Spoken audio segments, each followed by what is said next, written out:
So Adams is out of the race, and I predicted it. It wasn't a hard prediction.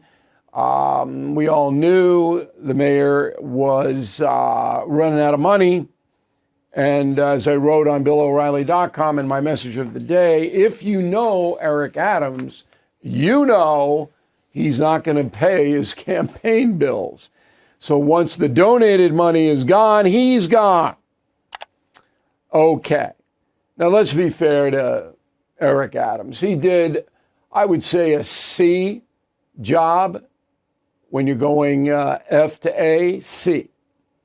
In the last year or so, crime got a little bit better because of Tisch, the police commissioner, reorganized. And there were some other minor improvements, but still the city's a mess. It really is a mess.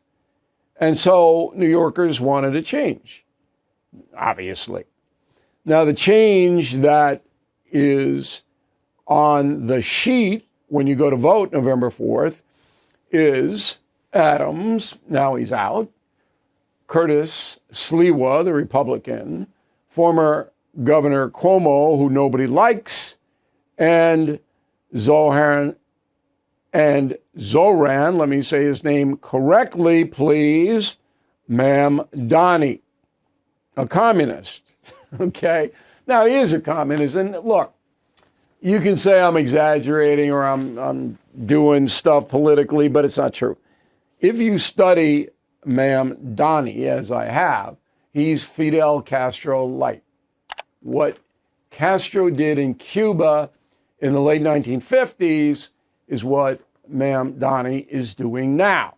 He's promising the people who don't have much money that he will improve their lives, bring down costs, and all of that. Well, the only way he could possibly do that would by a massive expenditure, income redistribution. And that means he would have to take money away from affluent New Yorkers and corporations and give the money to the people who are struggling. Now, Castro, that was exactly what he promised, and he didn't do it because everybody's struggling in Cuba. Nobody prospered under the Castro brothers or even now. Cuba's a disaster economically. Cold and flu season coming on up. We all know it. And it really is nothing to take lightly. So when people start getting sick all across the country, medications disappear. Everybody wants it at the same time. So it's very, very smart to have a pharmacy you can count on, like All Family Pharmacy. Right now, they're helping Americans get ahead of the curve with 10% off antibiotics, antivirals, other essentials. You know how important it is to have the right meds when you get sick, particularly when your kids get sick. You don't want to be going into the doctor's office, spending all the time. You want to have them at your home. So if you have a few months' supply, you don't have to worry. And that's what we're doing here. If you believe in medical freedom, okay, and taking care of your family, as I do, this is the pharmacy for you. Please go to allfamilypharmacy.com/Bill. Use code BILL10 to save 10%.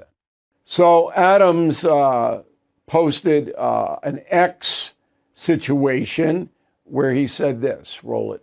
Despite all we've achieved, I cannot continue my re-election campaign.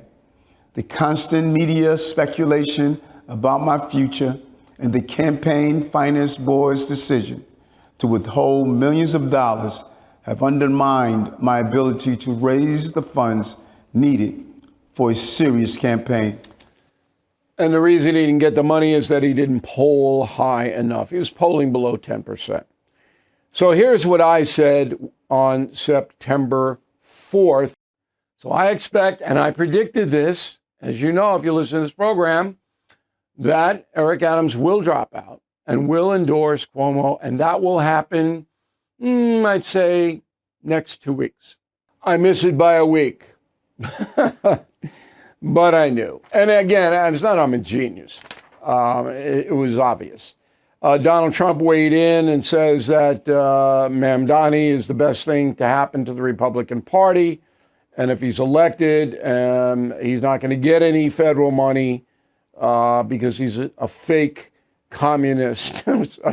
No, because he's a communist full of fake promises. Let me quote the president correctly. So he's not getting any federal money, which is not good for New York. Anyway, there you go. I'll have the latest polling. It should be out this week on the race now. I still think Mamdani will be in the lead, but it'll be interesting to see if this Adams resignation cuts it down a bit.